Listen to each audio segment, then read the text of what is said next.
If we know we're dealing with a variable that comes from a normal distribution, we can find probabilities for certain values of the random variable x by converting it to a standardized normal distribution.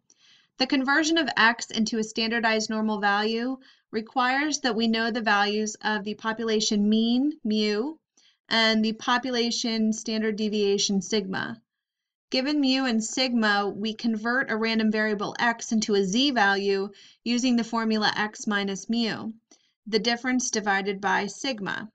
The resulting quotient, the z-value, is a measure of the distance of the random variable from the mean of the distribution in terms of number of standard deviations.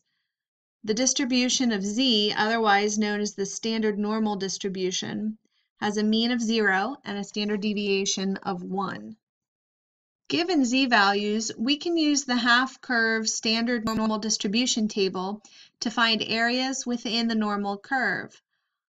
On this slide, we illustrate how to find the area between the z-score of 0 and the z-score of 1.5. This area, equivalent to 0.4332, is the probability.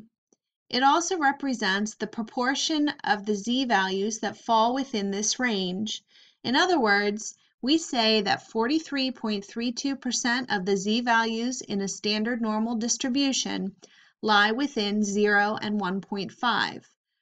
In using the standard normal distribution tables, you would want to know which area of the curve the probabilities in the table represent. Normally, tables will have a graphic on top of the table that shows what area is represented by the probabilities in the table.